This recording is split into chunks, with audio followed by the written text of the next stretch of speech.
संती एक 25 साल का लड़का है जो सैंड माइन में खूब मेहनत करता है। पैसे ज़्यादा नहीं मिलते, लेकिन वह अपनी माँ के बारे में हमेशा सोचता है और कभी कभी उसके लिए छोटे छोटे गिफ्ट भेजता है। एक बार शिपिंग के दाम अचानक बढ़ गए और संती के पास इतने पैसे नहीं बचे कि वह गिफ्ट भेज सके। उसने गिफ्ट का वजन कम किया, लेकिन फिर भी सिर्फ 3 बिस्किट ही भेज पाया। लेकिन पैकेज वाले ने कहा कि मिनिमम चार्ज 50 आवर्स है, जो संती के बस का नहीं था। बहुत मायूस होकर उसने वो बिस्किट खुद खा लिए। उसके बाद उसे पता चला कि टैलेंटिया के एक बड़े अमीर आदमी की कॉन्फ्रेंस होने वाली है। ये कॉन्फ्रेंस स्टूडेंट्स के लिए थी, लेकिन संती चुपके से वहाँ चला गया। वहाँ उसने एक आदमी से मुलाकात की जिसका नाम था मिस्टर कैनन। कैनन एक गरीब घर से था, लेकिन अब टैलेंटिया का सबसे अमीर आदमी बन गया था। उसने कॉन्फ्रेंस में कहा, अगर अमीर बनना है तो लाइन में सबसे आगे खड़ा होना पड़ेगा। संती ने पूछा, पैसे नहीं हैं तो आगे कैसे खड़े हों? कैनन ने जवाब दिया, पैसे तो हवा में हैं, बस उन्हें देखने का तरीका ढूंढो। हर किसी को कुछ चाहिए होता है, तुम्हें बस उसे बेचना है। इस बात ने संती के दिल में एक नई आग जला दी। जब वह काम पर वापस गया, वह पहले जैसा नहीं रहा। अब उसके दिमाग में एक बड़ा आइडिया था जो उसकी माइंड को बचा सकता था। संती की सैंड माइंड के बायर्स कम दाम दे रहे थे, लेकिन संती ने एक नया प्लान बनाया। उसने सीखा कि अगर तुम्हारे पास पूरा मार्केट है तो दाम तुम डिसाइड करते हो। ये होता है मोनोपोली। अगली मीटिंग में संती ने बायर से कहा, हमने सारी सैंड माइंस के साथ डील कर ली है, अब तुम्हें हमारे दाम देने पड़ेंगे, नहीं तो सैंड नहीं मिलेगा। बायर ने धमकी दी कि वह दूसरे स्टेट से सैंड खरीद लेगा, लेकिन संती ने कहा, वहाँ से लाओगे तो भी ज़्यादा खर्चा होगा। आखिर में बायर मान गया और डील हो गई। संती का बॉस इतना खुश हुआ कि उसने संती की सैलरी 10 गुना बढ़ा दी और उसे माइन का मैनेजर बना दिया। संती के लिए यह काफ़ी नहीं था। उसने अपने बॉस से कहा, मुझे मैनेजर नहीं और बड़ा बनना है। उसने बॉस से 1 लाख रुपए मांगे और 1 साल का बिजनेस प्लान दिया। बॉस ने हाँ कर दी। संती ने अपनी पहली बड़ी कमाई से अपनी माँ के लिए ढेर सारी बिस्किट भेजी। माँ ने कहा, अब पैसे बचा ले, लेकिन संती ने बताया कि उसका प्रमोशन हो गया है और अब वह खूब पैसे कमा रहा है। उसने बॉस को थैंक्स कहा, लेकिन मैनेजर का पोस्ट ठुकरा दिया क्योंकि उसके सपने और बड़े थे। उसने कहा, मैं गरीब घर से हूँ जहाँ मेरे पास जूता भी नहीं था और खाना पकड़ने के लिए शिकार करना पड़ता था। बस मैं गरीबी से तंग आ चुका हूँ। उसने अपने आइडिया को आगे बढ़ाया और बोला, मैं सब कुछ रिस्क कर दूंगा, बस अमीर बनूंगा। इसके बाद संती शहर चला गया और टूरिस्ट गाइड का काम शुरू किया। वहाँ उसने खूब मेहनत की और पैसे जोड़ने लगा, लेकिन उसे पता चला कि जो सबसे ज़्यादा मेहनत करता है वह हमेशा सबसे ज़्यादा नहीं कमाता। एक दिन उसकी मुलाकात एक VIP टूरिस्ट गाइड जिमी से हुई, जो अमीर लोगों के साथ काम करता था और 1 महीने में उतना कमाता था जितना संती पूरे साल में। संती ने उससे कहा, मुझे अपने साथ काम करने दो। जिमी ने कहा, इतना आसान नहीं है, लेकिन संती ने जिद की और अपने सारे पैसे 1 मिलियन बाट दांव पर लगा दिए, बस जिमी के साथ काम करने के लिए। संती का पहला VIP क्लाइंट मुश्किल था। वह अपनी गर्लफ्रेंड के साथ बिजी था और संती की बात नहीं सुन रहा था। क्लाइंट की गर्लफ्रेंड ने संती से एक खास लिपस्टिक मंगवाई। संती ने एक सुंदर लड़की को देखा और उसका लिपस्टिक परफेक्ट लगा। उसने उसे लिपस्टिक खरीदने के लिए कहा, लेकिन लड़की ने डबल दाम मांगा। संती के पास इतने पैसे नहीं थे तो उसने एडवांस दिया और कहा कि बाकी पैसे रात को देगा, बस उसे दोबारा मिलने के लिए। लेकिन जब वह क्लाइंट के होटल पहुंचा, क्लाइंट ने कहा, तुम जा नहीं सकते, एक आखिरी काम करना है। क्लाइंट ने एक अजीब सी बात कही जो संती को पसंद नहीं आई। संती ने क्लाइंट की बात मान ली, लेकिन उसने कहा, मैं ऐसा गंदा काम नहीं करता। क्लाइंट ने कहा, अगर मेरी बात मानी तो एक अपार्टमेंट खरीदूंगा। संती ने क्लाइंट को अपार्टमेंट्स के फोटो दिखाए, लेकिन क्लाइंट ने कहा, ये तो बेकार है, कोई नहीं खरीदेगा। पता चला कि जिमी ने संती को बेकार अपार्टमेंट्स के पेपर दे दिए। क्लाइंट ने संती को ट्रिपल पैसे ऑफर किए और अपने दोस्तों से मिलवाया ताकि वे भी अपार्टमेंट्स खरीदें। अगले दिन जब संती होटल पहुंचा, वह सुंदर लड़की जिसका लिपस्टिक लिया था जा चुकी थी। उसने रिसेप्शनिस्ट के पास एक नोट छोड़ा जिसमें संती को धोखेबाज कहा। संती चाइना गया और क्लाइंट के दोस्तों को अपार्टमेंट्स बेचने की कोशिश की। वहाँ उसकी मुलाकात दोबारा मिस्टर कैनन से हुई, लेकिन कैनन उसे मुश्किल से याद किया। क्लाइंट ने संती का मजाक उड़ाया और कहा कि वह अपनी गर्लफ्रेंड के साथ बिजी है। संती ने अपार्टमेंट्स के बारे में बात शुरू की, लेकिन क्लाइंट के दोस्त गुस्सा हो गए और उसे नहीं सुनना चाहा। क्लाइंट ने कहा, अगर मजा नहीं करना तो निकल जाओ। संती ने कहा, मैं काम करने आया हूँ। क्लाइंट ने संती को 3 शॉट्स पीने की शर्त लगाई, अगर जीता तो एक अपार्टमेंट खरीदेगा। संती ने शर्त के बारे में नहीं सोचा और सीधा अपार्टमेंट्स बेचने लगा। इससे क्लाइंट के दोस्त और भी गुस्सा हो गए। क्लाइंट ने कहा, जाओ, मुझे तुम पर तरस आ रहा है, इसलिए एक अपार्टमेंट खरीदूंगा। संती को यह बात बुरी लगी, लेकिन उसने शर्त बढ़ा दी, 20 शॉट्स पीने पर 20 अपार्टमेंट्स खरीदने की बात। क्लाइंट के दोस्तों ने क्लाइंट को शर्त एक्सेप्ट करने को कहा। क्लाइंट ने एक और तेज ड्रिंक निकाला। संती ने जोश में पीना शुरू किया। मिस्टर कैनन वहाँ था और उसने संती की मदद के लिए पानी की बोतलें भेजी, लेकिन क्लाइंट ने कहा, अगर मदद ली तो शर्त कैंसिल। लोग संती के जोश को देखकर खुश थे, लेकिन 10 शॉट्स के बाद वह बेहोश हो गया। क्लाइंट ने उसे पानी डालकर जगाया। संती को अपना गरीब बचपन याद आया जहाँ उसे शिकार करके खाना पड़ता था। उसने दोबारा पीना शुरू किया और पूरा पी गया, लेकिन फिर से बेहोश हो गया। अगले दिन जब वह उठा, सब जा चुके थे। क्लाइंट ने फोन करके संती को डांटा, लेकिन कहा कि मजा आया। उसने संती से अपने कुत्ते का प्लेट भेजने को कहा। जब संती पैकेट्रिया गया, उसे पता चला कि चाइना में शिपिंग के दाम बहुत कम है। इससे उसके दिमाग में एक बड़ा आइडिया आया, ये तो सोने का अंडा देने वाली मुर्गी थी। जब संती वापस अपने देश लौटा, उसे मिस्टर कैनन ने पहचाना और उसके लिए फर्स्ट क्लास फ्लाइट का टिकट खरीद दिया। कैनन ने कहा, तुम में बहुत दम है, इसलिए मैं तुम्हें अपने साथ काम करने का मौका दूंगा। लेकिन संती ने इनकार कर दिया। उसने कहा, अब मैं किसी के लिए काम नहीं करूंगा, मेरे पास एक जबरदस्त आइडिया है और मैं लाइन में सबसे आगे खड़ा हूंगा। कैनन यह सुनकर इम्प्रेस हुआ और उसने संती से सारे अपार्टमेंट्स खरीद लिए, बस उसका आइडिया सुनने के लिए। संती ने अपना प्लान बताया, चाइना जैसी एक्सप्रेस शिपिंग सर्विस टेल इंडिया में शुरू करना। कैनन को यह आइडिया पसंद आया और दोनों ने साथ में काम शुरू किया। दोस्ती के तोहफे के रूप में कैनन ने संती को एक महंगी घड़ी दी। संती ने घड़ी एक्सेप्ट की और वादा किया कि वह इसके लायक बनेगा। जब चाइनीज टीम से मीटिंग हुई तो वहाँ वह लड़की थी जिसका लिपस्टिक संती ने खरीदा था। उसका नाम था जियो। जियो संती से अब भी नाराज थी क्योंकि उसे लगा कि संती ने उसे धोखा दिया। वह उसकी हर बात में नुक्स निकालती थी और ठंडे ठंडे जवाब देती थी।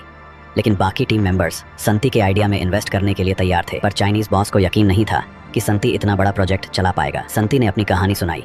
बचपन में वह इतना गरीब था कि 2 महीने तक पैसे जोड़कर इंस्टेंट नूडल्स खरीदता था। एक बार शहर गया तो पता चला कि वहाँ नूडल्स सस्ते हैं क्योंकि शिपिंग का खर्चा कम है। उसने कहा, मेरा सपना है कि गांव के लोग भी शहर के दाम पर चीजें खरीद सकें। इस कहानी से बॉस को थोड़ी सी तसल्ली मिली, लेकिन जियो ने कहा, थोड़ी और जांच करनी होगी। संती बेचैन था। उसने चाइनीज टीम के लिए टूरिस्ट गाइड का काम किया ताकि जियो से बात करके डील रोकने का रीजन जान सके। जियो ने कहा, तुम बहुत जल्दबाजी में दिखते हो और मुझे पता चला कि तुमने लोगों को पैसे देकर फेक पैकेज भेजने को कहा ताकि मार्केट बड़ा लगे। संती ने पहले इनकार किया लेकिन बाद में मान लिया कि यह सच है। कैनन ने संती को कहा, यह गलत नहीं था, बस ये गलत था कि तुम पकड़े गए। कैनन ने संती को एक चेक दिया ताकि वह जियो को रिश्वत देकर डील पक्की कर ले। लेकिन तभी संती के गांव से फोन आया, उसका छोटा भाई अरेस्ट हो गया था। संती अपने भाई को छुड़ाने गया और उससे कहा, अब से मुश्किल में मत पड़ना, माँ के बारे में सोच। भाई ने जवाब दिया, मैं तो माँ के साथ था, तू तो शहर चला गया। ये सुनकर संती गुस्सा हुआ, लेकिन उसने भाई को पैसे दिए ताकि वह और गलती न करे। भाई ने पैसे फेंक दिए और कहा, तू बिल्कुल बाप जैसा है, कभी कभी आता है, पैसे देकर चला जाता है। इस बात ने संती को बहुत चुभा। उसने जियो को रिश्वत देने के बजाय उससे माफी मांगी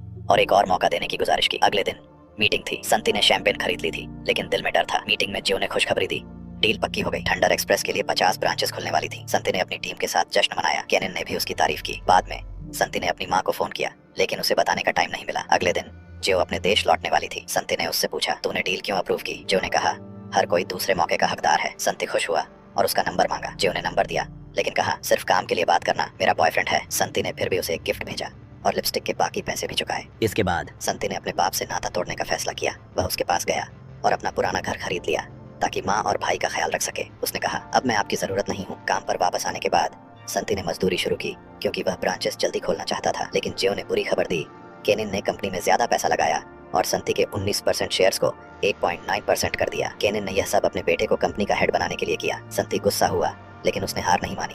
संती ने केनिन से कहा, मैं अपनी कंपनी बनाऊंगा जो तुम्हारी कंपनी से 10 गुना बड़ी होगी। केनिन ने उसका मजाक उड़ाया और कहा, तू एक मक्खी से ज्यादा नहीं बनेगा। संती ने जियो से एक नई टीम बनाने की बात की। उसने लुइगी से मुलाकात की जो एक जबरदस्त प्रोग्रामर था, लेकिन उसकी कंपनी भी धोखे से चली गई थी। संती ने लुइगी को वादा किया, मेरे साथ ऐसा नहीं होगा। लेकिन लुइगी अनोखा था और उसने कहा, तू मेरे लिए ठीक नहीं है। वह केनिन के बेटे से मिलने वाला था जो उसे अपनी ऐप बनाने के लिए बोल रहा था। लुइगी ने देखा कि केनिन का बेटा बेवकूफ है और उसे कुछ नहीं पता। उसने केनिन के साथ काम करने से इनकार कर दिया। संती उसे एयरपोर्ट छोड़ने गया लेकिन रास्ते में उसने लुइगी को रोका और कहा, मैं तुझे ऐसे नहीं जाने दूंगा। उसने कहा, हर सेकंड जो हम काम नहीं कर रहे, हम पैसे गंवा रहे हैं। लुइगी हंस पड़ा और बोला, तू सच में पागल है, इसलिए मैं तेरे साथ काम करूंगा क्योंकि मैं भी थोड़ा पागलपन रखता हूँ। संती खुशी से झूम उठा और जियो को बताया कि लुइगी मान गया। जियो की अपनी परेशानी थी, उसके पापा पर फ्रॉड का केस था और वह अपने अमीर बॉयफ्रेंड के पैसे नहीं लेना चाहती थी। उसने शादी 2 साल तक पोस्टपोन कर दी क्योंकि वह संती के साथ कंपनी में काम करके पैसे कमाना चाहती थी। जियो अपने पापा का कर्ज चुकाने और घर वापस लेने के लिए संती की कंपनी में पूरा दम लगाना चाहती थी। उसने अपने बॉयफ्रेंड से कहा, जब कंपनी सफल हो जाएगी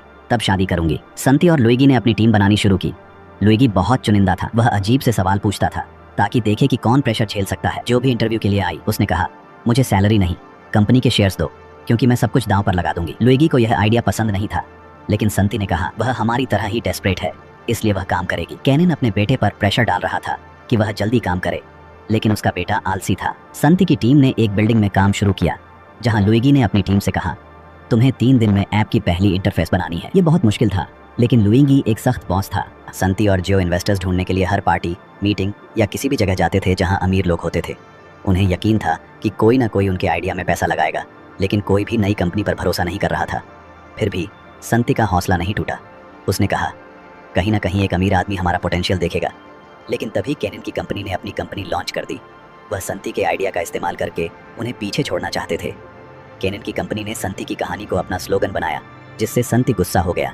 लेकिन उसने इस गुस्से को अपनी ताकत बनाया और कहा, मैं कैनन की कंपनी को तबाह कर दूंगा। ऑफिस वापस आने पर एक प्रोग्रामर लड़की रोती हुई बाहर निकली। लुइगी ने उसे निकाल दिया क्योंकि वह अपनी बीमार माँ से मिलने के लिए छुट्टी मांग रही थी। इससे टीम में बड़ा झगड़ा हो गया। लुइगी को लगा कि अगर इन्वेस्टर्स नहीं मिले तो उनका सारा काम बेकार जाएगा। तभी जियो को एक कॉल आई, कोई इन्वेस्टर उन्हें मिलना चाहता था। संती, जियो और लुइगी इन्वेस्टर से मिलने गए। इन्वेस्टर जाने वाली थी, लेकिन उन्होंने उसके साथ बात करने के लिए 2 टिकट खरीद लिए। इन्वेस्टर ने उनका एफर्ट देखा और 5 मिनट का टाइम दिया। संती ने अपना प्रोजेक्ट एक्सप्लेन किया, लेकिन इन्वेस्टर ने कहा, मुझे ये सब सुनने की जरूरत नहीं, मैं तुम में इन्वेस्ट करना चाहती हूँ, लेकिन मुझे बताओ तुम कैनन की कंपनी को कैसे हराओगे। संती ने कहा, हम डोर टू डोर डिलीवरी करेंगे, जिससे हम किसी को भी पीछे छोड़ देंगे। इन्वेस्टर इंप्रेस हो गई और बोली, मैं पैसे दूंगी, लेकिन मुझे कंपनी का 30% चाहिए। संती तुरंत हाँ बोलना चाहता था, लेकिन लुइगी ने रोका।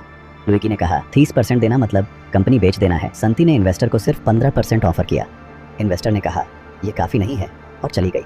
टीम के लिए यह बड़ा झटका था, क्योंकि वह इन्वेस्टर उनकी आखिरी उम्मीद थी। लेकिन थोड़ी देर बाद इन्वेस्टर ने कॉल किया और कहा, मैं 15% में मान गई, लेकिन कंपनी का नाम बदल दो। टीम ने खूब मेहनत की और प्रोजेक्ट लॉन्च के लिए तैयार हो गए। जश्न मनाने के लिए संती अपनी टीम को पिकनिक पर ले गया, लेकिन लुइगी एक काम का दीवाना था, वह रिलैक्स नहीं कर पाया। पिकनिक के बाद संती, जियो और टीम वापस आए। एक रात जब बारिश हो रही थी, जियो ने कहा, हम जो कर रहे हैं वह तूफान का पीछा करने जैसा है। संती ने जवाब दिया, इसलिए तो यह आसान है क्योंकि कोई और इसकी हिम्मत नहीं करता। इसी से उनकी कंपनी का नाम बना, थंडर एक्सप्रेस। लॉन्च के लिए सब कुछ तैयार था, बस डिलीवरी वाले चाहिए थे। तभी संती के पुराने दोस्त, जो पहले पहाड़ों में साथ काम करते थे, आ गए। वह मोटरसाइकिलिस्ट थे और दिखते तो गुंडे जैसे थे, लेकिन दिल के सच्चे थे। संती ने उन्हें अपनी टीम में शामिल किया। संती के दोस्त के साथ उसका छोटा भाई मोंटी भी आया। संती को यह पसंद नहीं था, क्योंकि वह चाहता था कि मोंटी अपनी माँ के पास रहे और पढ़ाई करे, लेकिन मोंटी भी अपने बड़े भाई की तरह सफलता पाना चाहता था। अगले दिन थंडर एक्सप्रेस का लॉन्च होने वाला था। उन्होंने एक बड़ी एडवर्टाइजिंग कैंपेन चलाई। Thunder express door to door delivery के साथ मार्केट में धूम मचाने वाला था। हर मोटरसाइकिलिस्ट एक छोटी सी ब्रांच की तरह काम करेगा, जिससे उनकी ब्रांचेस कैनन की कंपनी से ज़्यादा होंगी। लॉन्च के दिन थंडर एक्सप्रेस ने पहले दिन ही 4000 पैकेजेस के ऑन ऑर्डर लिए। लोगों ने उन्हें मौका दिया, लेकिन मुश्किल भी आई। बहुत सारे पैकेजेस फेक एड्रेसेस, जैसे खाली घर या खाली प्लॉट्स पर भेजे गए। इन एड्रेसेस तक जाना मुश्किल था और डिलीवरी वाले खूब फ्यूल वेस्ट कर रहे थे। यह सब कैनन की कंपनी का प्लान था, ताकि थंडर का खर्चा बढ़े और वह हार जाए। उनका वेयरहाउस भी फेक पैकेजेस से भरने लगा। संती ने देखा कि यह फेक पैकेजेस कैनन की चाल थी। कैनन जानता था कि संती एक बड़ा खतरा है। उसने अपने बेटे को एक पेंटिंग दिखाई, जो एक गरीब लड़के ने ग्रीस से बनाई थी, क्योंकि उसके पास कैनवास के पैसे नहीं थे। कैनन ने कहा, गरीबी लोगों को क्रिएटिव बनाती है और संती के पास वह क्रिएटिविटी है, इसलिए उसे रोकना ज़रूरी है। इधर संती को एक और झटका लगा। एक क्लाइंट ने उसे परफ्यूम की लेट डिलीवरी के लिए पीट दिया। संती ने वादा किया कि वह 3 दिन में प्रॉब्लम सॉल्व कर देगा। संती ने रात भर सोचा कि फेक पैकेजेस का क्या करे। जियो ने उसे कहा, तू बिल्कुल अपने बाप जैसा है, हमेशा सब कुछ या कुछ भी नहीं। संती ने इसकी तारीफ मानी और कहा, जीतने का एक ही तरीका है, हार नहीं मानना। उसने पैटर्न ढूंढा। सारे फेक एड्रेसेस बैंक से जब्त की गई प्रॉपर्टीज के थे। संती ने इन एड्रेसेस को ब्लॉक कर दिया, जिससे फेक पैकेजेस बंद हो गए। लेकिन वह यहीं नहीं रुका। उसने अपनी टीम को एक बड़ा बोनस ऑफर किया, अगर वह कैनन के क्लाइंट्स चुरा ले। इस तरह थंडर एक्सप्रेस ने एक असली जंग शुरू की। आगे की कहानी अगले पार्ट में।